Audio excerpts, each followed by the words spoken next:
Ladies and gentlemen, we are the Open Task Podcast, and we have returned. I am Calvin Smith. I'm with my main man, Joe Carlos. Joe, what's up? Not much, brother. It's great to see you. Great to be here with you today. Thank you so much for another opportunity to talk movies and just hang out for a little while. It's the best. It's the highlight of my week, brother. We usually record these things on a Thursday, but we both enjoy the NBA action. We both end up calling each other around the fourth quarter to discuss these games. we do. We figured we wanted to record a little earlier. Yes. Joe, you're looking resplendent in that shirt, man. Thank you. This is a 50th reunion shirt for the glorious class, Morehouse College class of 1958, whom I'm positive your grandfathers knew some of those guys. Well, they were a little earlier than that, but I know you probably have a family member in the class of 58. I'm almost positive, or some time of that vintage. So yeah, they were contemporaries. Yes, contemporaries. Yeah, absolutely. So thank you. And you, of course, look resplendent in your special edition Outcast Atlanta Hawks. Is that a home? Would that be a home or away jersey? This is a home jersey. They were the red at home. At home. Okay. Yeah. Home jersey. That makes sense. I guess it makes sense. It's Outcast would be a home jersey. I love it. So you look resplendent as well as with your of course, Wu-Tang is for the kids. Buying the double CD is the only school they need. Only education. That's the only school you need. 25th anniversary. Yeah. 25th anniversary. We probably should chop it up about that, eh? I'm ready. I'm down. I got no problem with that. 25th anniversary of that, and the 25th anniversary of Mini Blacks joining AOL because they tended to do that because of the free trials. Shout out to Mr. Trevin J. Yeah. Shout out. Yes, indeed. Yes. Oh, 97. Ooh. Also, No Way Out. No Way Out was 97. There's a lot going on in 97. Shout out to when we met, summer 97. We really didn't meet, but I saw you a lot, bespectacled as well in the rowdy, playing cards all hours of the night, sweaty and such in the makeshift Morehouse College cafeteria known as the snack bar area in the Kilgore dining area, bar, because they were working on Lane and Shivers Hall in the summers of 97 and of 98. And you were in a summer science program, and along with several other sophisticates. And shout out to COE Dansby scholars. Yeah, baby. Shout out to them. And we all lived under one roof in what is now known as the Wiley Purdue. Yes, the Wiley Purdue Hall. At the time, it was called the Fair Street Dorm. Very simple names. I like the simple names, actually. Yeah. So yes, 25th anniversary of that. 25th anniversary of the 96-97 Bulls as well. 25th anniversary of the WNBA kickoff year as well. So a lot happened. Oh, also Men in Black, whatever that's worth, for the 25th anniversary of that as well. But shout out to Willard Smith. Shout out to him. He should not be named by me. Shout out to him. but I also want to give a big shout out, if you don't mind, since I'm on a shout out roll. Absolutely. Thank you. I'd love to give a huge shout out to my goddaughter and niece, Nyla J. Bell, whom turned 16 on June 9th. Shout out to Nyla. Gavin and Toys. I know. And today, was it yesterday? Yesterday, baby girl got her driver's license. So beware the people of Houston, Texas. I mean, the real Houston 713 inside the perimeter in the third ward on the bayou. Beware, baby girl will be driving. Pride of Vanguard High School or Jack Yates, whichever she decides to do. But she turned 16. She attended the South Central Region teen conference of the Jack and Jill of America Incorporated. She didn't have a good time. I think it's which is sad, unfortunately, because I always had a great time. Oh yeah. But then again, we had different motives when we were there. Well, and for that we're glad. Yes, and shout out to my 30-year anniversary for going to the 92 team conference, which is this summer. 30th anniversary, which was it was in late June. So Steve Clark, right? Steve Clark was there. Steve Clark was one of my roommates there, along with another brother named James Mitchell, and I can't remember our fourth roommate. I think it was Comer Cottrell. I think it was the fourth one, but I know Steve and James. We all stayed in the same room and debated so many things, but of course, it was a week before Boomerang was released. Ooh. And a friend I made at Teen Conference, I took her to see Boomerang. I will give you my heart. I will give you my heart. Yes, and a very, very young Miss Braxton. But anyway, so shout out to my goddaughter Nyla. She's having a big Sweet 16 birthday party this weekend. Also, shout out to our mainest man, a friend of the show, Jamal Ignatius. I made that up. The doe of Palmdale, California, of Los Angeles. Yes, indeed. And his film Threesome is at the three. Check that out. Is at the three, however you want to do it, is at the American Black Film Festival. It is screening on Friday. If you are in Miami and you hear this and you want to go, please hit us up. I'll send you all the information for the screening for that. I am just beside myself that I cannot be there for that, but I know it's going to be amazing. We are going to have a screening of Threesome during homecoming, so probably homecoming Thursday. So do your market best to be there for October 20th. I'm already marking the dates. Thank you very much. So when we have that screening at the Silver Spot Cinemas in the Battery, hopefully it is not a date. Hopefully it is not a date, not a playoff date. I have to check. It may be 14 in a row tonight. I have to check in advance. That was a segue for you. That was a segue to throw it right back to you. Bankhead bouncing. Bankhead bouncing. Yes, sir. Yes, sir. What's 14 in a row? What does that mean? 14 in a row. What are you talking about? We've won 14 games. Well, it's the middle of the ninth inning. We're up 8-2. I know. I'm just kidding. Expos. I love how you still shout out to my main man Bryce. Hey man, look, me and Bryce got off to a rocky start in the NFL, and that's my guy. I love Bryce. Oh yeah, I'm sure. Shout out to Bryce. He's probably forgotten it. I'm sure. Yes. I'm crazy. But shout out to Bryce, and he's a Nationals fan. The Braves are about to sweep. Yes, he is a Nationals fan. Yes, he is a big Nationals fan. You know what? I'm pretty sure he doesn't want. He's seen a World Series championship. Yeah. I'm sure he's good. He's more than good. He's more than good. I'm just sure giving him. Great. He's seen a World Series championship, and then the next year a Stanley Cup.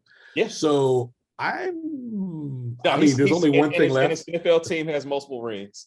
Yes, and he as a child he was at he used to be at RFK a lot. Yeah. His dad was a highly respected. But we are fellow Bulldogs fans, so there's that. Well, there is that. So congratulations on the middle ground. Congratulations on the middle ground. And shout out to my former student, Dr. Alnisha Banks, because she's a huge Nationals fan as well. I used to give a brief during our little mid-rotation evaluations and such when I was writing her letter of recommendation. But she's a fantastic anesthesiologist in Durham, North Carolina. No, Chapel Hill, North Carolina.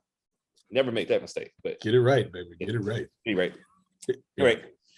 Yeah, man, Joe. So also in the interim, there was a big loss in the film community. The great Philip Baker Hall, character actor. Yes. Yeah. He was well known in a lot of the Wes Anderson movies. Not Wes Anderson, excuse me, Paul Thomas Anderson movies. Yes. The Magnolia, Butter in My Ass, Kidney / Heart 8. Yes. Yes, and of course Boogie Nights.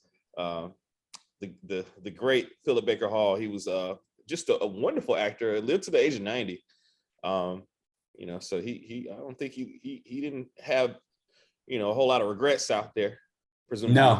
No, and was outstanding. Really, every time he showed up Yeah. to set, great turn in an episode of Seinfeld. Oh yeah, as well, yeah, and yeah. Return your books, ladies and gentlemen, to the library. and you wear some shoes when you do that. Also, in Rush Hour, he played the police captain. And I mean, he had so many great. Well, actually, my favorite line I've already said. Like what he said in Boogie Nights. But he also says, Chris Tucker says, "When I Cap, this is the one. When I go all the way, I'm bringing you with me to be the mayor of City Hall." And he says, "No, thank you." The way he says it with the timing and the intonation, playing the hardened straight man. It's outstanding. I've seen other actors that I know steal from him specifically, and but he's great. He was great, and his passing is a major loss, but fortunately we still have the art to enjoy. So indeed, shout out to his fans, and thank you, Mr. Hall. Indeed. He's a Open Tabs favorite, so yes. Definitely gotta recognize yes, that. All right, so without any further ado, my good man, we are going to jump into a film that, quite honestly, I've been asked about, you've been asked about, and really it's a wonder that we're just now getting to it. It is a fan favorite.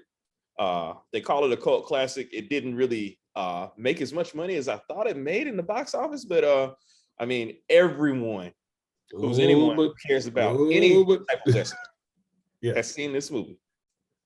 So we're going to 1993, December of 1993 to be exact, December 25th, 1993. So it was a Christmas release, and directed by, and I'm sure you got a lot to say about this, because Joe, ladies and gentlemen, when Joe does his homework, he calls me up. He lets right.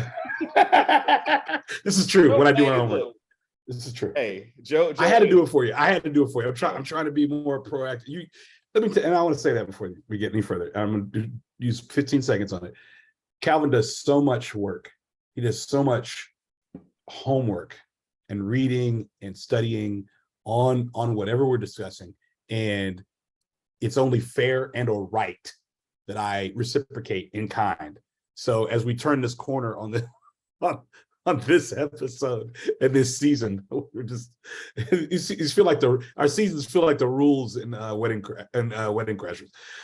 Just make up a rule. You just make it up as we go along. Yeah. Yes. But as we turn the corner and hopefully the page on this season, or maybe we just started a new season. Maybe we just have, as we started a new season, or whatever we want to do. Whatever we run this. We do. I endeavor to be far more to study to show thyself approved. So Joe, you say all that, but I study so I can keep up with you, because I understand, but naturally good at this. I understand, but I'm much older, and so and thank you. I am much older, so the things that I remember, I don't remember as well. Like, I thought that Michael shot when he went with the left and finished with the right. I thought they lost that game. They won that game. They lost game 1. Oh, that's right. Chicago State. That's right. They won game 2. They lost game 1. See, that harkens back to it. Even when Vladdy hit the shot to put them to overtime, I went, oh, remember that? I don't know if you recall that. Yeah, I recall it. Still lost that game. I watched that with my cousin Mitch at my cousin Mitch's house. I watched it with my mom and dad, and it was appointment television. But back to Tombstone. Yes. So Tombstone, December 25th, 1993, directed by George Cosmatos, written by Kevin Jair, who, I'm sure you'll have some stuff to say about probably as well. Star-studded cast. Truly. I mean, and see, here's the thing, and we were talking about this offline. Tombstone, to my recollection, was Tombstone and Wyatt Earp were partner films, essentially. Yeah. They were released 6 months apart. This was the first. Wyatt Earp came 6 months later. And this was the first of, like, then you had the Dante's Peak and Volcano. Then you had like Deep Impact and Armageddon. You know, you had Gone in 60 Seconds and Fast and Furious. Like they would pair these movies, but this is the first to my recollection of when they actually like had an ensemble cast, had the best of the best all together. You know, you had Kurt Russell versus Kevin Costner. You got, you know, just Dennis Quaid, or no, Dennis Quaid against Val Kilmer. Right. You know, who both did, you know, outstanding work. For it. But one was head and shoulders above the other, and we'll talk about that. But at any rate, this Tombstone, man, you know, I historically, you know, I'm good for some hot takes, and for years and years and years, I had the wrong end of this hot take, wherein I think a lot of it is nostalgia from movies that I watched with my dad. My dad really enjoyed Wyatt Earp more than he enjoyed Tombstone, and as such, I kind of parroted his opinion, and you know, I was wrong. Because time has proven, and especially as my sensibilities have gotten to become my own sensibilities, that this film was better. But I don't want to hash. We'll talk about that later. Joe, did you see this in the theater? What was your experience like around this movie? I did. Okay. As you know, and some of our listeners know, I graduated from high school on May 28th, 1993. On August 18th, 1993, I pulled up to 501 Gresham Place Avenue Northwest, Washington, D.C., 20059, and moved into room 402 at the Dr. Charles Richard Drew Hall at Howard University. I remember vividly seeing the ads for this film. I used to read Premiere Magazine, used to go purchase it at Pentagon City. And I remember seeing the ads for this. And when I came back from break, I saw two movies that weekend when I came back from the Christmas break. One was House Party 3, which is what people of our age and ilk went to see. I saw that in I saw the Silver Spring in Silver Spring. Son, be yourself. Yeah, be yourself. People don't like it for who you are. Up against the wall with fish lips. Probably the best line of the film, actually. The second best line. But I saw that, and then I also saw Tombstone. So I went with two different groups of friends, and but me and my boys, we went to go see it at Pentagon City, man, and it was instantly like, I think the crowd was mostly men in there that day. Ooh, was it Pentagon? We might have seen it at Union Station. You know, we saw it at Union Station. I'm sorry, because they took student IDs. So we would see it at Union Station, and but it was outstanding, and I'll never forget it. I did later get it on tape. That's whenever it came out on tape, we had it. It was part of our library of tapes at Howard. And then when I got to Morehouse, it was definitely part of our rotation. And when I bought DVDs, it was part of my rotation.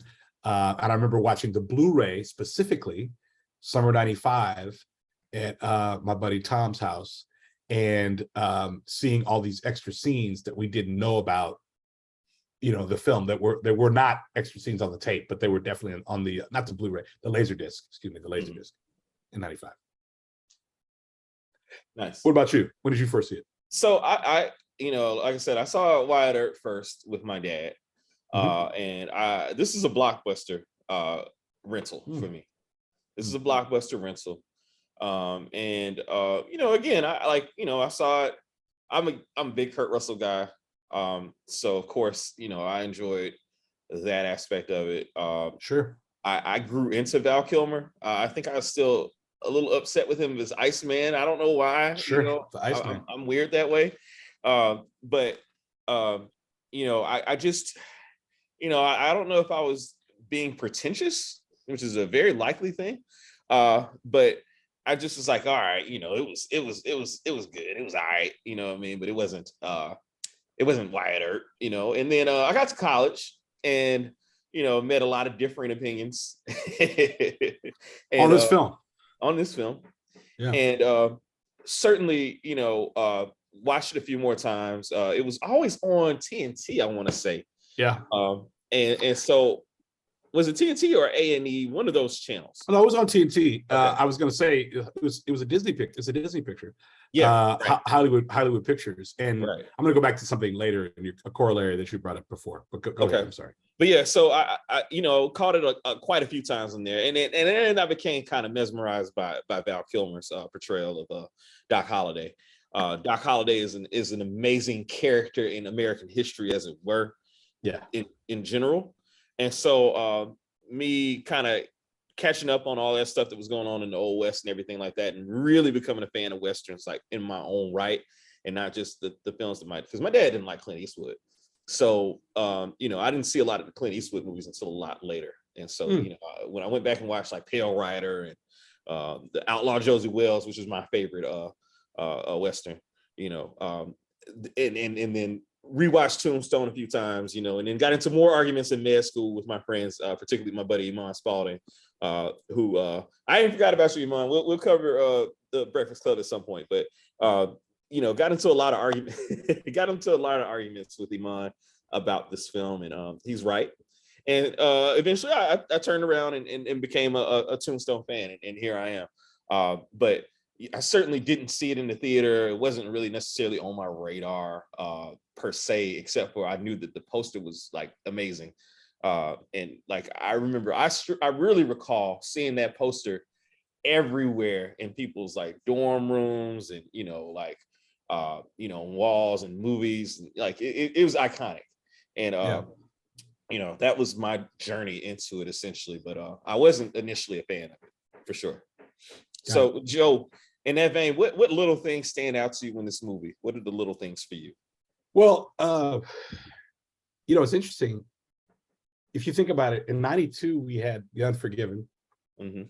In 93, we have this film, Tombstone. And then 94, we have Wyatt Earp.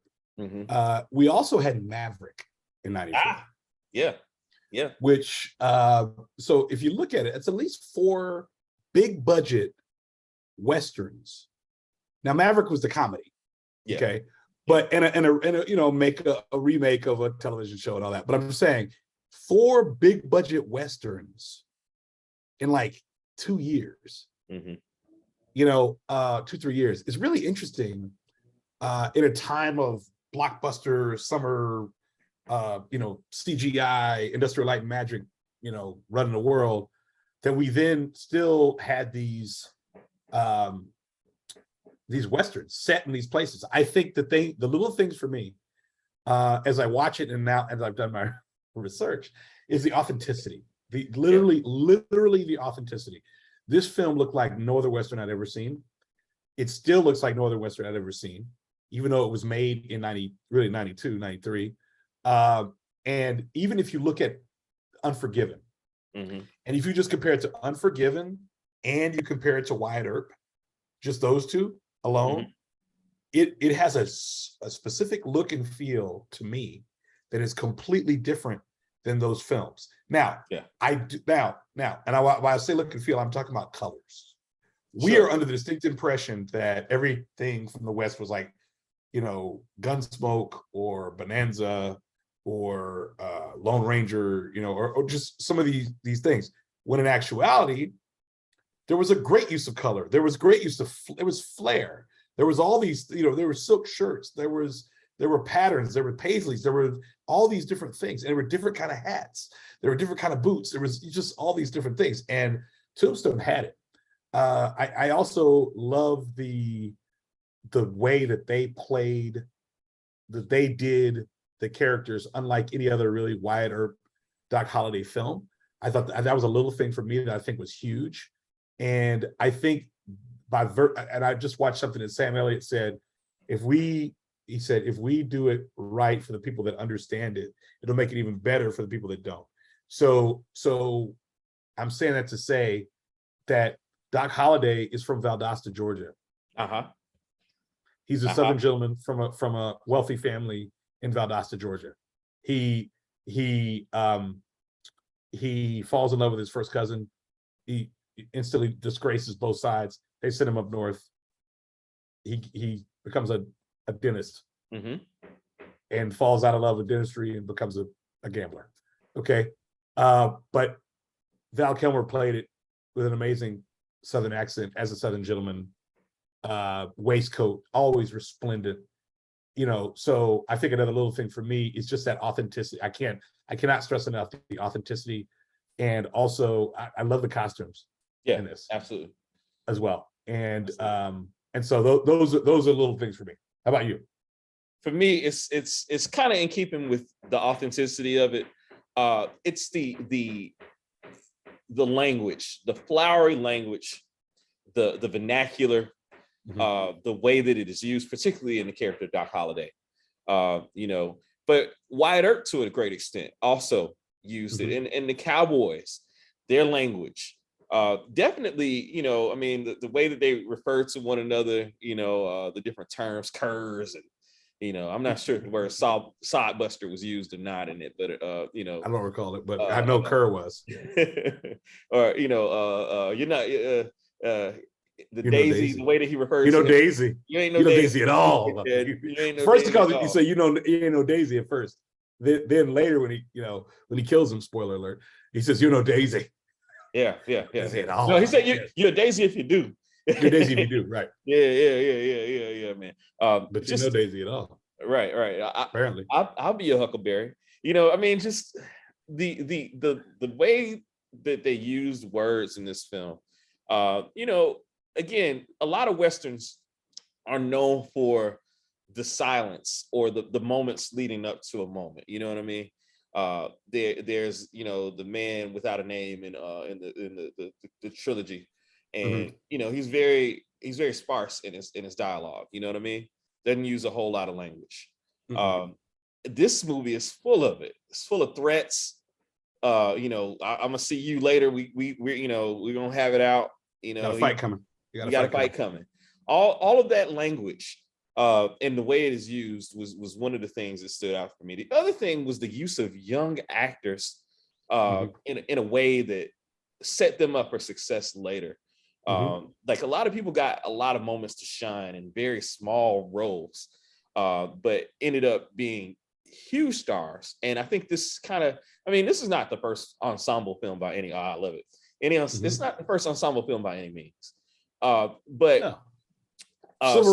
Silverado is an ensemble. Exactly. Maybe it was the generation that generation's shoot. Young Guns was as well. To be perfectly honest, but Young Guns to me was like almost like a Brat Pack. These everybody was in the forefront. Brat Pack in the West. Exactly.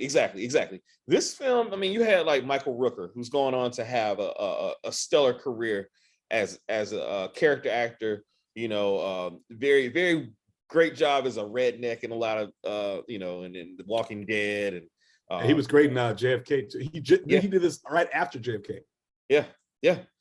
Billy Bob Thornton, in a small bit role, but it was memorable. You know what I mean? Thomas Hayden Church, my main man from Sideways. My main man. Yes. You know what I mean? Jason Priestley, we're going to talk about Jason Priestley. We're going to talk about Jason Priestley. He was hot. He was in the middle of it all. And coming off of 90210, man, he was still on 90210 when he did. Yeah, he was. And then my man Paul Ben Victor, very briefly from The Wire, Vondas, my man Vondas from The Wire, very briefly in the film. He always played. He could play a range of he could play a range of roles. So he could very ethnic. Yes, very ethnic. Yeah. But my point, like a lot of these young and then Powers Booth, you get Powers Booth and Michael Biehn. Oh my goodness. To round that out, and then oh gosh, I can't think of Ike's name right now, but you get it all to round it out. But go ahead. Stephen Lane, my man Stephen Lane. Yeah. Just amazing performances. As was the case in a lot of the early 90s, not so much for the female leads. There's not a whole lot. No, it's not really about that. But Dana Delaney definitely you know, she had her moments of China Beach. Oh yeah. Oh yeah. Thank you. Welcome. Oh yeah. And just, you know, just all around, and my man Bill Paxton, like, I mean, the characters really were accurate to your point, but also, you know, a wide array of young talent who ended up going on to do some great things. So those are my little things about it. Who were your unsung heroes of the movie, Joe? Well, if you're like unsung, um, unsung is difficult for me for this, Okay. but I it's, hero is tough as well. I'm just gonna say I almost didn't have one. I've been thinking about, I've been ruminating this in my head for the last couple of days. I almost didn't have an unsung hero, but I'm gonna say it's McMasters. Okay. And you know, it's Rooker as McMasters. And the reason I think the reason he's important is because he was a cowboy. If you watch the film, like if you watch the film from the beginning, he's already like having pangs with what they're doing. Right. I mean, from the opening scene when they go kill the guy at his wedding and take his wife, his new bride off. Sure. They sit down at the feast that was set up for the wedding, and he's just staring at him like really? Like this is what we're up to, this is what we're about. Yeah. So you can see he has pangs over what they've got going on. Later he leaves, he comes to Wyatt, he rides with the Wyatt Earp and the Immortals, he becomes deputized. In a deleted scene, he goes to try to broker some peace and gets killed and brought back. But he's also got intel, and he knows Ringo. He's able to, I think he's very integral in helping them, you know, exterminate the cowboys. Sure, I agree. So I to me, he's my unsung hero. Sure. I very strongly considered McMaster. You know, though, I'm a villain guy. I'm a strong villain guy. Hey, go for it, bro. And so for me, you know, I debated over the two main antagonists a lot. And I'm a huge Powers Booth guy. I like him in Sin City quite a bit as Senator Rourke. And thought he, you know, did a very, I mean, he's right over my shoulder here. It's Curly Bill. Yes. But for me, it's Michael Biehn as Johnny Ringo. Johnny Ringo was just, you know, in waiting. You know what I mean? He was menacing. He's kind of like Starscream in the Transformers. You know what I mean? Like, you know, he if Starscream had actually taken advantage of the void when Megatron died. Spoiler alert for those who haven't seen Transformers the movie. But I thought that Johnny Ringo was definitely a lot more menacing, a lot more devil may care. And certainly the way that the movie ended, you know, with the unfinished business, as it were, with him and Doc Holliday, I thought that was about as perfect as an ending gets, and it's about as perfect as a comeuppance as a villain can get.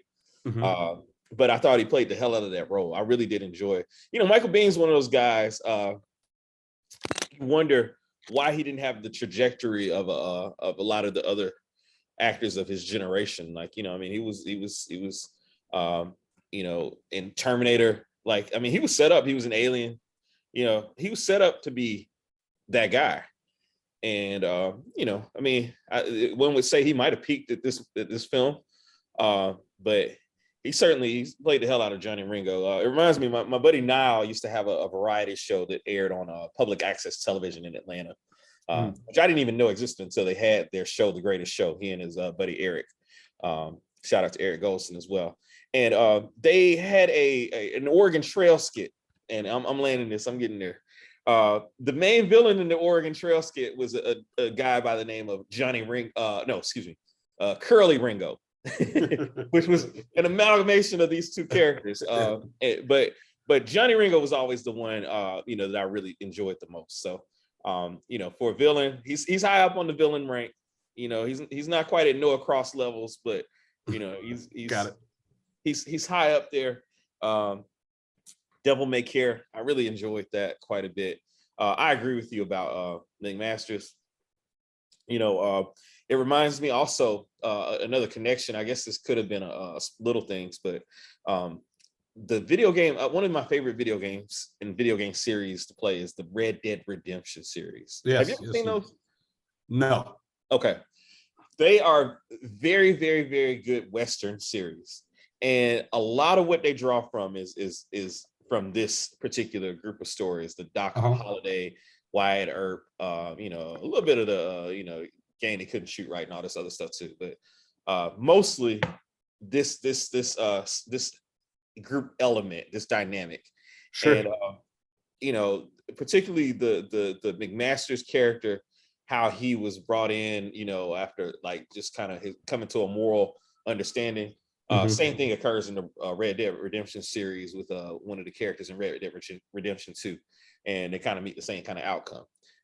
Which again, Rockstar games, they're derivative. They are, but it's great how that kind of stuff translates into the pop culture and permeates in the pop culture, and for generations that don't know, and then they see Tombstone, this is where they got this from. I love stuff like that. So anyway, I suppose at this point, because we talk about the unsung heroes and yada yada, right? But we also really enjoy characters that are sung. And I want to give some flowers to our two main characters, Wyatt Earp and Doc Holliday, Joe. I want you. So, like, tell me what your thoughts are on Val Kilmer's performance as Doc Holliday specifically. It's masterful. I mean, it's the hot. I mean, look, I didn't think he could do better than Willow as Morgan. I didn't think he could do better than that. And then the Doors was all right, it was cool, but he put it all together with this. Yeah. And just fell into the character. Yeah. So much so that he did it so that everybody else's performance doesn't matter. Yeah. And I hate that for Dennis Quaid, whom I love, who lost all that weight and couldn't eat, was only eating cottage cheese and celery or something like that to stay, skinny, and did a voice and everything. But look, man, Kilmer already did it. Yeah. At his same weight, he just put powder on his face. Kilmer did it. Yeah. And I think not only was the great lines that he delivered effortlessly. I quoted him today, but I always quote that character. Yeah. I'm constantly quoting that character, and ever since I saw the movie, I'm constantly quoting that character. So yeah, I think he delivered his lines beautifully. He embodied the character to the end. He was the one going through the most physical toll. Yeah, absolutely. And when Jack asked him not Jack the Million, but Creek, was it Creek or anyway, one of them asked him, he said, "Why are you here?" And he said, "Well, Wyatt Earp's my friend." Yeah. And he said, "Well, hell, I got a lot of friends. Wyatt Earp's my friend." He said, "I got a lot of friends." Yeah. He said, I don't. So this is why I'm here. Yeah. This is why I'm riding. There's no money in this. There's literally no money in this. I'm riding. Yeah. I am doing this right now. Yeah. I'm gonna go to the ends of the earth with my boy. At the OK Corral at the end, who does he walk off with? He walks off with Doc walks off with Wyatt. It's truly, it's like what Pals was in Young Guns and Young Guns 2, but you really see it. You literally see it and feel it from Val Kilmer. Is it perfect? No, but he's constantly pushing Wyatt. He's questioning Wyatt. He's supporting Wyatt, and in the end he's going to be there for Wyatt. And to me, that's what makes him so special. But of course, the lines, "You're Daisy if you do," "I'm your Huckleberry," "You know Daisy at all," Frederick fucking Chopin. Right. This is more like a nocturne. I know. Let's have a spelling contest. Come on, Ike. Yeah. But So he's absolutely amazing. And he has some of the most important lines in the film.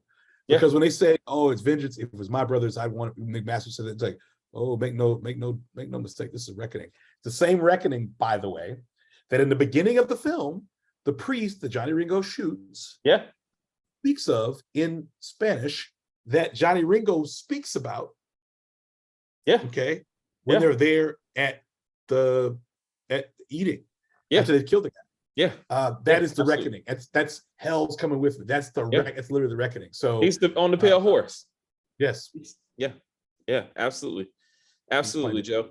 I think a lot of films cover friendship, and we've talked about a lot of films on this podcast. Certainly, definitely. This podcast is based in friendship. You know what I mean? Praise God. Yes. Praise God, to whom all blessings flow. All of them. But when you think of a friend, I mean, Doc Holliday was the quintessential friend. He was ride or die. Like he was bout it and rowdy. He was all of those things. You know what I mean? And we should all be so lucky to have a friend like a Doc Holliday. He definitely played the hell out of that role. And then so to segue to my man Kurt Russell, man. Doesn't get nearly the props that he deserves as an actor. His chops. I mean, this dude, man, he's an actor's actor. Mm-hmm. He's in constantly and just like from The Thing to Escape from New York to Big Trouble in Little China, just constant, and that's just this John Carpenter film. Stuntman Mike and Grindhouse. I mean, the guy is just even that little bit, even that little bit part in even that little tiny bit part in Once Upon a Time in Hollywood when he's exactly even that little thing when he and Leah, when it's him and Pitt. Sorry, I'm just laughing about. I'm sorry. Yeah, go ahead. And I said Django, but I meant Hateful Eight. But I mean, he's just incredible. And he as Wyatt Earp, he's just he's measured. When he's getting his revenge in that battle in the creek, like, I mean, the fury and anger that he has. Exactly. Oh my goodness, man. Like, he played the hell out of Wyatt Earp, and definitely, especially as you compare and contrast his performance to Kevin Costner's. You definitely, I mean, like, and if you read a little history, his was spot on. His is pitch perfect. That's the thing. They played it down the middle. They didn't play it this heroic person. They didn't play it like Costner's Elliot Ness, right? That's exactly. They didn't play it. They didn't play it like what you brought up in our Untouchables episode.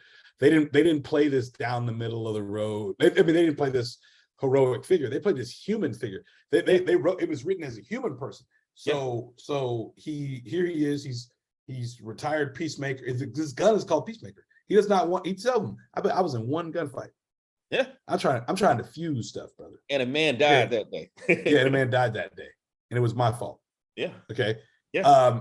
But I think it's really interesting. So you have that, they come there to make money, they're making money, and then they have to, things happen and they got to be part of, they tend to, they waft back into it. But at the same time, he's not a perfect person. His wife's got a huge drug problem. He's doing nothing about it. He's doing nothing about it. He's making money. He's flirting with Josephine Marcus. I'm thinking it's of the Marcus family. I have a sneaky suspicion, even though they're from San Francisco, of the Marcus family of Neiman Marcus. I'm just in my mind. Okay. But I have nothing to prove that with. But nonetheless, he's flirting with her. The whole town knows it. It's kind of like Blue Tick and Chalky White in Boardwalk. Very nice. Welcome. Shout out to Lou Gossett. But shout out to Michael K. But having said that, though, his the way he did it was, I thought it was courageous. Yeah. To not have to be this hero at everything, because if you're sitting there watching like, all right, if Behan comes around the corner and says he took their arm, disarmed them, why are you still walking? Why are you guys still going down there? Okay, yeah, I'm down. I mean, I got them behind me. I'm down with y'all, but the 19-year-old in me didn't even ask the question. The 47-year-old in me is looking like, why did you keep walking to the OK Corral? Yeah. Going back to what little things about the movie, the OK Corral was 28 seconds, right? The fight was 28 seconds. It feels so much longer. No, they literally did it to the exact. The actual fight was 28 seconds. Wow. Okay, I mean, that makes sense. It was longer in the film because they had to show the angles. But the fighting itself is 28 seconds. Jeez. Two guys had guns. The Clanton brother, played by Thomas Hayden Church, and one of the other guys. Yeah, and two of them did not have guns. And one of them did not have guns. Okay. And two of them did not have guns, but all of them had guns. Right. Virgil, Morgan, Wyatt, and Doc. All of them had guns. And so if you look at it that way, it was an ambush. Look at it that way, but they had badges. Yeah. So they had the authority to go to but what does Wyatt say? He's like, they're breaking the law. What does he say? It's a misdemeanor. It's a misdemeanor. Like, you go down there, something really is gonna happen. I mean, Wyatt called it. He knew the stuff was getting charged up, it was jacked up. He called it, right? Yeah. I'm saying, but I think he was human. He was not perfect. No. But you felt almost every emotion. The only problem I had with his character, he had no caring or feeling at all for his wife. Like, he didn't. Yeah. It was more. Yeah. It was literally an obligation. Yeah. And he was. Now there's some deleted carry. There was some deleted scenes that show you that he did care a little bit. Okay. But the actual film itself is like, you're on laudanum, so I don't care. Like, you're on laudanum. Why am I on laudanum? Yeah. We don't want to talk about that. Like, why am I doing the drugs? Like, why am I doing the drugs? Right. They didn't explore her character at all. She was doing it before. She was doing it before. Sure. She was doing it before they got there. Sure. And her sister-in-law said, "Hey, it's full of hop, so mind the hop." Yeah. Like, calm down, hop it. I live this life daily as a general practitioner. So I know you do. There ain't nothing new under the sun. No. and so she was on them perks, as it were. Yeah, Dickie Hawker should smack. Yes. Yeah, I mean, I would have liked them to explore that a little bit more. To your point, Joe, it probably would have fleshed out both their characters quite a bit more and gave a little bit more sympathy to both of those characters. I agree. Yeah, Maddie got a raw deal. Yeah. She didn't get like a Keanu. She didn't get like a Keanu Evans. Yeah, she didn't get like a Keanu Lewis deal, but she got a raw deal. Yeah. I just want to say Keanu. So because 30th anniversary of Dwayne and Whitley also getting married was in May. Shut up. But really? Yeah. Baby, please, 30 years ago in May. So I just want to say, no, I thought that they did an outstanding job. Yeah. I really did. I'd like to move into a little something about, you were mentioning young actors before. Yeah, sure. And I'd like to, this is a question, this is talk about choices. Okay. At the height of his, and I did some reading on this, at the height of his 90210 fame. This is literally midway through freshman year at California University. Okay. Priestley decides to play a gay cowboy for all intents and purposes. Yeah. Or a queer cowboy for all intents and purposes in this film. Billy Zane's character, because he's a creative, right? Because he's a creative, he's different. A lot of dog whistles and buzzwords. Yeah, just all kind of buzzwords. I read a whole article about the differences between those two different those two characters were than every other character in the film. And it was really interesting how they did it to try to had this. I'm saying this to say this movie made in 2003 or 2013. We probably actually can confirm that they We're lovers. Were possibly Yeah. lovers, Yeah. possibly lovers. Yeah. Sure. Priestley was definitely attracted to Billy was attracted to Fabian. Yeah. But that doesn't mean Fabian was attracted to Billy. And it doesn't mean Billy was the only person in town for Fabian, to hang out with, right? But they would have us believe simply from a very few, if you've noticed, it's a blink and you miss it type deal. Uh-huh. At the Oriental, the name of the place, I'm not using the word, I'm just calling that's the name of their casino. The name of their place. When he comes in, he says, "Oh, please come sit at my table." Also, earlier that night, I think he's wonderful, right? Yeah. Call him sister boy. Curly is cool. Curly is cool with him. They have no problem with him. Curly's cool with him. It is what it is.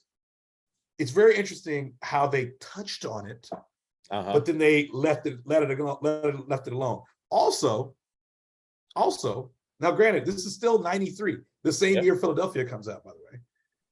This is 1993. Also, in when Fabian gets off the carriage, and Virgil says, "What type of town is this?" When he sees Fabian, and Wyatt tells him, "Hey man, shut up! Like that ain't cool. Like relax." He gives him a look like, "Chill out," Yeah. And which was progressive. Yeah. And then we see Josephine. After that, and the whole thing goes away. But then they're talking because they're best friends. Sure. But they're talking about the guy, right? Yeah. They're talking about the guy. Yeah. It was really kind of interesting. So the choice that Billy Zane, a young Billy Zane, makes to be this actor, this sexually ambiguous actor. And then the choice that in the film, an actor, and then the choice that Priestley makes at the height. This is a shout out to Dorian Daggs, who used to ask this question as we watched it at Howard on tape. Like the height of his fame, he decides to make this choice. It's very interesting. Yeah. And it's been written about a bit. But he holds it down. He does a good job. And if you think about it, he's like this huge TV actor. Yeah. Holding his own at that point, with these. Charlton Heston is in this film. Yeah, actually, in the film. There's a deleted scene where he's in the scene with Charlton Heston. That's okay. Amazing. It's a deleted scene where so I'm not giving anything away. Well, if you haven't seen it, I don't know who you are. Why are you listening? Why are you listening? Why'd you get this far? Because you love us. We appreciate you listening. We really do. Yeah. But sorry, we're spoiling it. Right. So after they kill Fabian, and there's one other thing where he touches his hand. And she looks down. Josephine looks down like, huh? Yeah. What? Right? So I think that was his hand. Yeah. That's supposed to. But at the very least, this is my friend. At the very least, this is my friend. Yeah. Right? You killed my friend. I'm gonna go get the gun. And then Ike says, must have been da. They left here last night. Right? Okay. All right. So he goes and kills them. He kills the guys. He says we gotta have some law. He kills the guys that kill Fabian. Yeah. All right. Then he rides to Hooker's Ranch, which is Charlton Heston, rides to Hooker's Ranch. Yeah. To water up the horses because they're all close. They're very close. Because you know what I'm saying? Like where Johnny is, where the Ringo is, and Hooker's Ranch is really close. Yeah. And he rides over there, and they said, and Wyatt says, "Hey, you did that?" He's like, "Yeah, I did." They were never close. They were never friends. And if you've done the research, and I think you have, you realize that they were truly never friends. Yeah, he wrote that book. It really decried and defamed Wyatt, and Wyatt was very, very upset, even to the day he died. Was very, very upset at the way that Billy characterized him. However, in that scene, there's like this scene where there's a respect there for a moment. Yeah. But all we see is the last time we see them talking, he said, "You killed my friends." And he said all he ever did was make fun of him. They left that in the film. That's what's left in the film, right? Yeah. But I was really taken by that choice of Priestley to play this character and to play it the way he did. Yeah. I thought it was bold in '93. Yeah, I mean, especially having lived through that time period where, a choice like that could define you in a negative way and ruin your career. You know, I mean, the world was not a very pleasant place at that time. So I think you're totally right, Joe. I think that's an astute observation, and kudos to Jason Priestley. I mean, I wonder what effect that actually had on his career, to be honest with you, because like he didn't really make many movies. Yeah, he didn't, and that speaks negatively to where the industry was, for all that is said about the progression of Hollywood and everything like that. I mean, you know, it wasn't bad. He wasn't bad. No, he wasn't bad in it. Not at all. He was really interesting. Not at all. Not at all. I agree with you. I agree with you. I find myself on our show very often decrying the oversights of the Oscars. Okay, talk to me. So, you know, I mean, arguably, Val Kilmer, you know, he's been nominated. You know, he has been recognized. Arguably, this is his best role. You know, I mean, one could, you know, you mentioned his role as Jim Morrison of The Doors. You know what I mean? You mentioned Mad Mardigan. You know what I mean? Like, you know, Mad Mardigan, you are. Yes. But you know, this is him playing a historic figure in a defining, like, I mean, you know, in a Heath Ledger way. Like this is Doc Holliday to this day is Val Kilmer. You know what I mean? Any impersonation of Doc Holliday anybody does is a Val Kilmer impersonation. You know what I mean? Nothing. Got skunked. Kurt Russell, you know, again, just killed this role. Was amazing. Nothing. Squadoosh. So this is I'm about to pull this up. Go ahead. Yeah, 1993. You know what I mean? The Academy Awards for 1993 was by all rights the 66th Academy Awards was loaded. Schindler's List ran away with everything. Okay. Yep.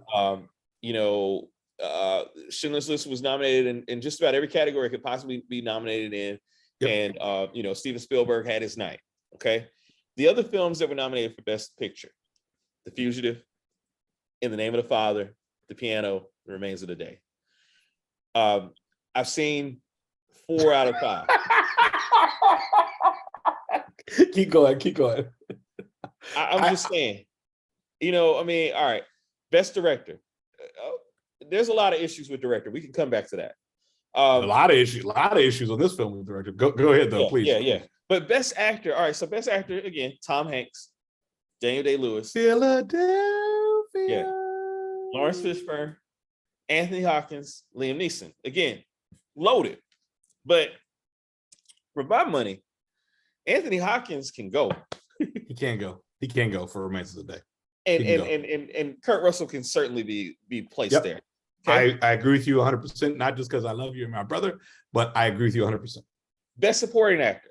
Again, talk your talk, bro. Transcendent performance by Tommy Lee Jones. I'm not arguing. Tommy Lee Jones deserved the Oscar that year. Sure. I don't care. I didn't kill my wife. Richard Kimball. All right. Leo DiCaprio, Wes Egan Gilbert, great performance. Ralph Fiennes, Schindler's List, great performance. John Malkovich in The Line of Fire, and I'm a John Malkovich guy. I know. You know, he could go. Pete Postlewaite, and I'm a Pete Postlewaite guy. In the Name of the Father, you know, I mean, they love. Come on, those two roles. I'm sorry, no. Yeah, somebody has to go. Yeah, and at least one of the two of them had to go for Val to be there, and so and for Val to win, possibly. Okay, potentially, I agree. Joe, this is my thing, man. You have to bear with me because this could be Hollywood Pictures' fault, but keep going. It definitely was Hollywood Pictures' fault. There's that for sure. But here's my thing about the Oscars, time and again, is it just does not capture what the year was about. And if you're going to give awards, you know what I mean? Like you talk about, I listened to a podcast about The English Patient, and you know, it's a great movie.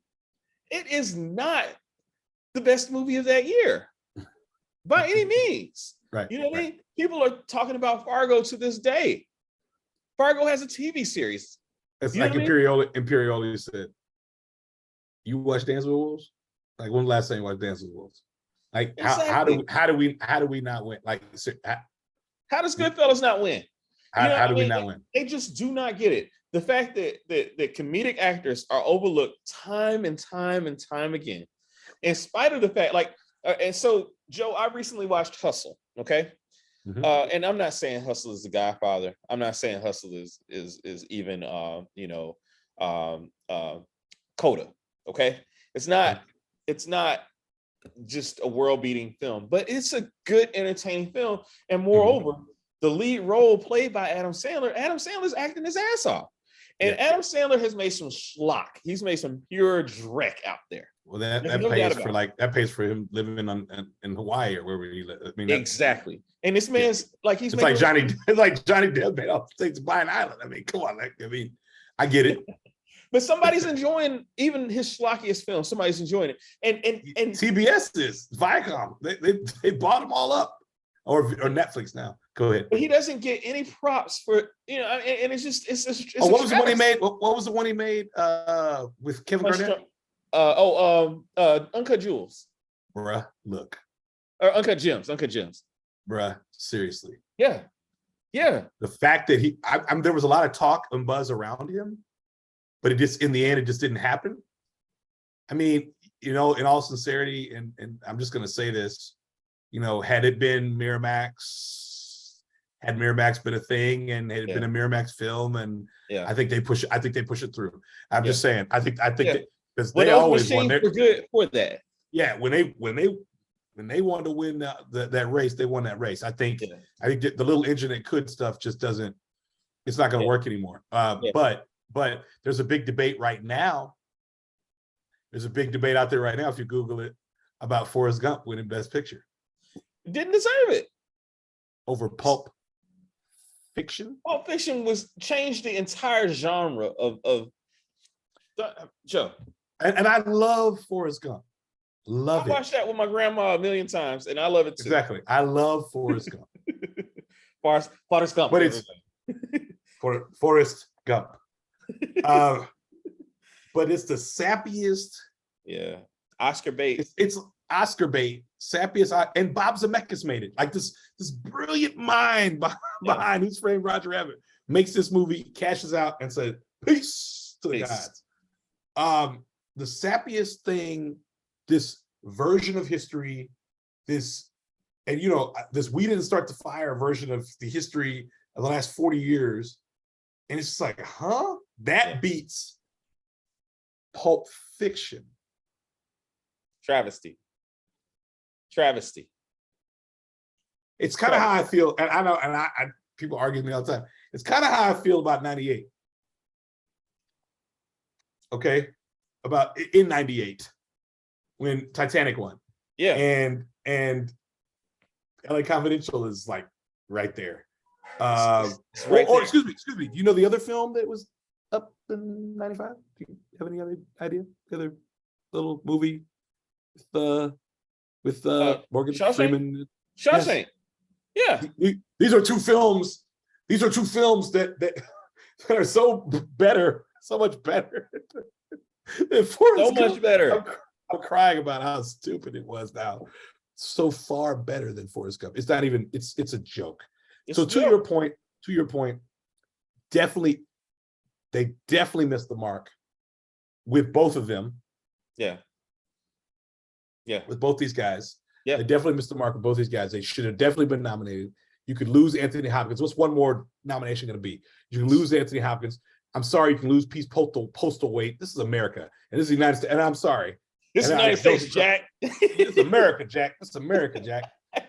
No, this is the Academy. Thank you, Cleo McDowell. Yeah, no problem. I've grown into Cleo McDowell. I'm wearing this formulaic shirt. I've grown to Cleo McDowell. But I'm saying, seriously, this is our Oscars. Yeah. How do you not celebrate this picture? Now, it goes back. This is what I was going to say about a corollary. You mentioned all these these Friends. Similar films that came out. Oh yeah. Disney was good for this because Disney made Armageddon. Yeah.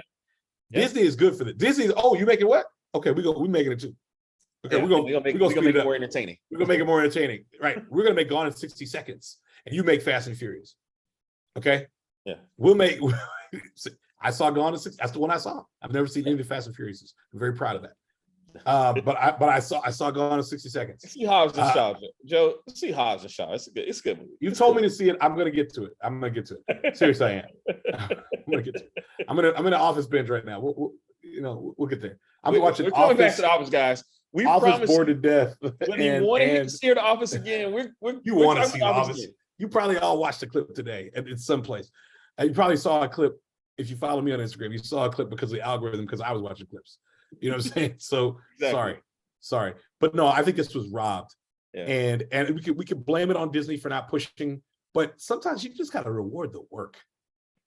And this is one of those times when you reward the work. Yeah. And you know what's the saddest, funniest part of this whole thing was? What's that? When this movie comes out, and then 6 months later, Wyatt Earp comes out. And I know how you feel now, but this is and I respect C. Miles' opinion, of course, on the film. But it's just like you spend all this money on this 4-hour version of what they got right in like 98 minutes. It's a long movie. You know? I know. That's what it's like too much. And I was working in a movie theater that summer at the UA in Dallas, the UA 8 in Dallas. And I saw that ad over and over again. And when I went to see it, I was like, yeah, bruh, this ain't Tombstone. That was the thing I was thinking. I was in the movie like, this ain't Tombstone, Jack. Yeah. I don't care what you think. This ain't Tombstone. Yeah. But yeah, just wanted to say that. Also, it's very interesting. The battle at the OK Corral, can I get to gripes? Yeah, please do. The battle at the OK Corral was on October 26, 1881. If you recall, Morgan, Virgil's walking up the street, he says, it's getting warmer around here. It's getting warmer. Bruh, it was in October. I know you were in the middle of Arizona desert, but I don't think it didn't reverse like that. We didn't have that kind of pollution. We didn't have that kind of pollution. Okay. I did not like. I did not like Virgil. And I love Sam Elliott. Okay. I love Sam Elliott. Virgil, and I understood what he was trying to do. This is why I don't like him, because he did a good job at this. He's trying to make Wyatt see, hey, we have a responsibility to this place. Yeah. I understand that. Yeah. But you did sign up for this. Yeah. I don't like it. And you signed up for this. And you're part of this too. And you're sitting here watching your brother. Aren't you the sheriff? Why are you in here? Yeah. Why aren't you on the street? Why aren't you watching the street? Yeah. You got Doc Holliday right there, the fastest gun in the West. You're good. You're fine. Yeah. I agree. So I don't know what he really wanted to say. So when Ike said, you're all in this together, Ike wasn't lying. In my opinion, Ike was absolutely right. In my opinion. Yeah. Partly because I just don't like Virgil. So Virgil gets cut up. It's Wyatt's fault Virgil gets cut up? No. Virgil is the one who says, I'm going to go be a police officer.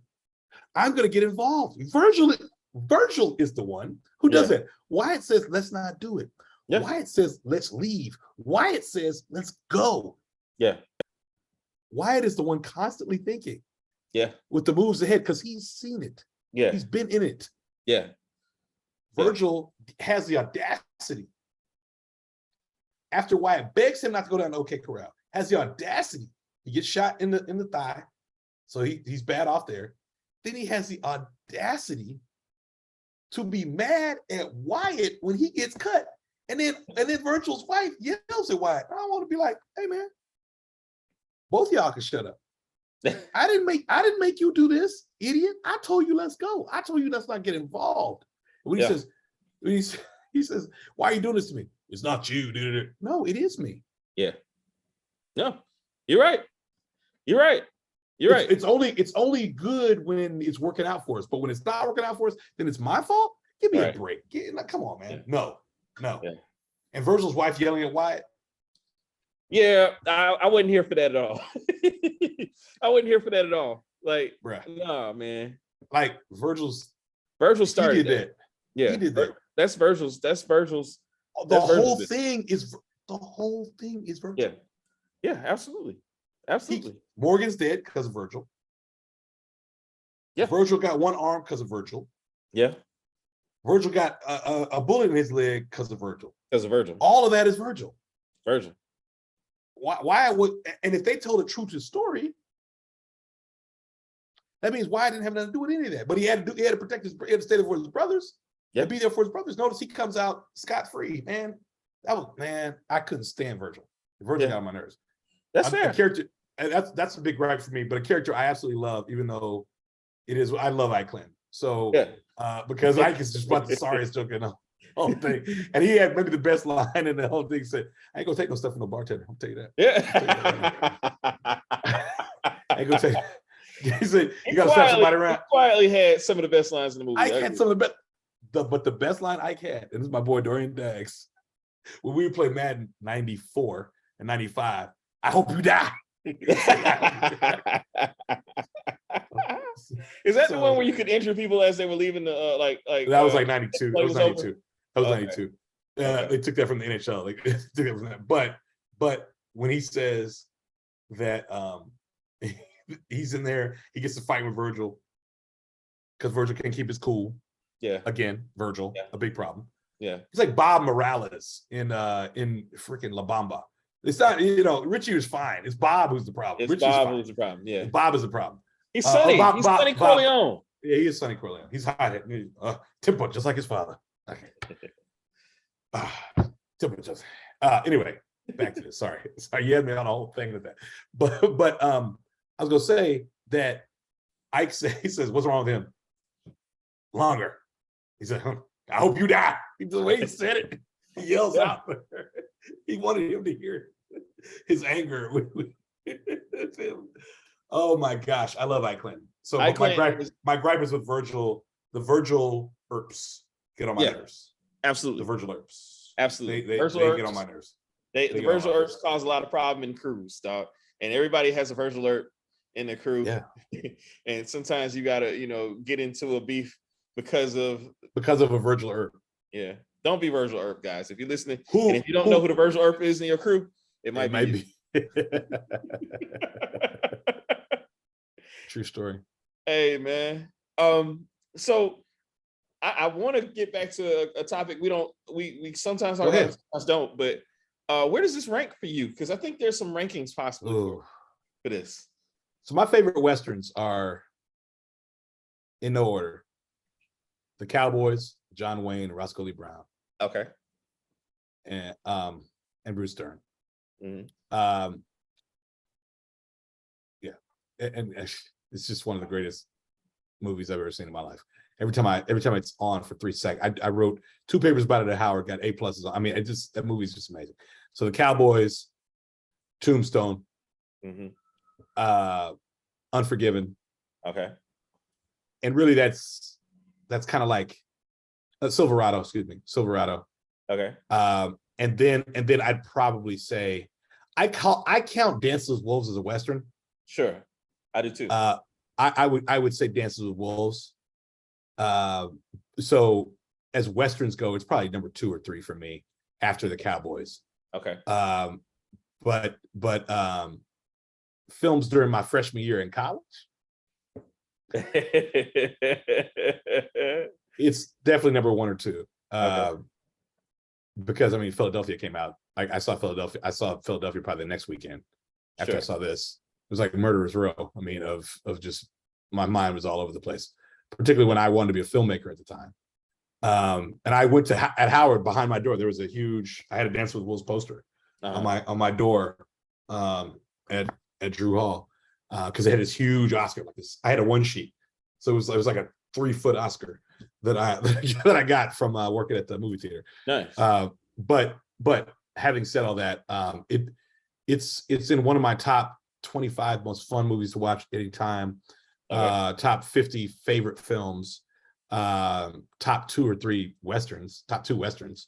My favorite Val Kilmer performance. My second favorite Kurt Russell performance, after, of course, Jack Burton. That's how I feel. How about you? Where's the rank for you? So I've already mentioned Outlaw Josie Wells. Yeah, of course. I think that I would probably put Unforgiven number 2 for me, and this is a solid number 3.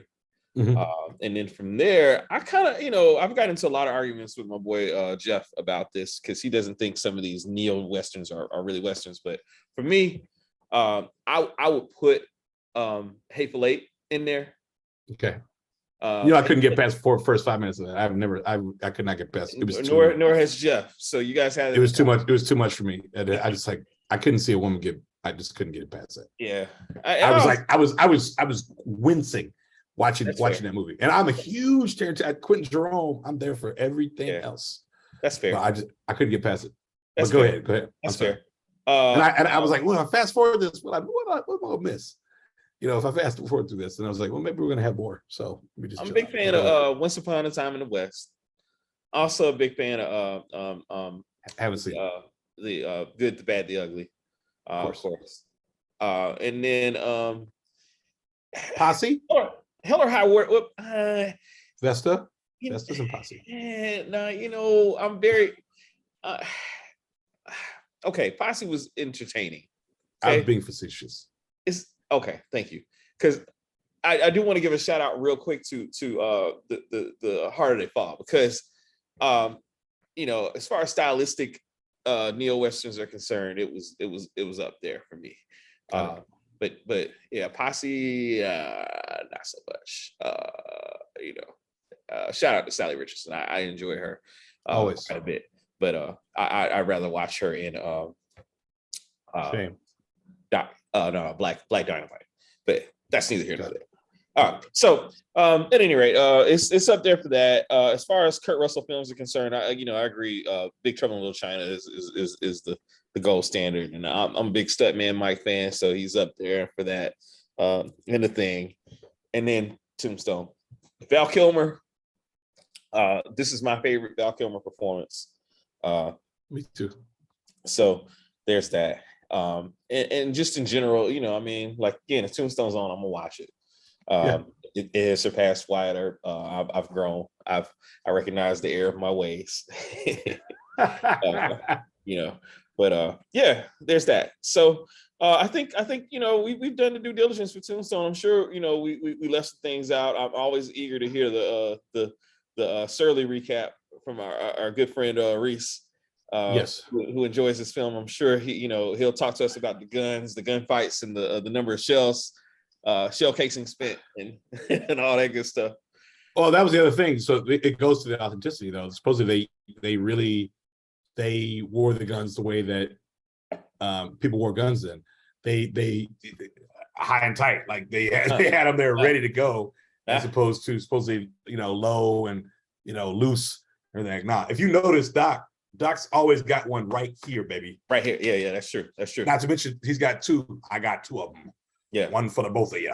Yeah. Right. Yeah. So that's a great line. We didn't even. So, Joe, what's your favorite line in the movie? Mm-hmm. Is it one of the Ike lines or?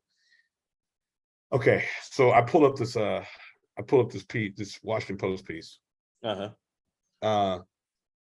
And I have two. Okay. Oh no. I have two. Okay. And they're both from Doc. Okay. And I use it all the time. Wyatt, I am rolling. Okay.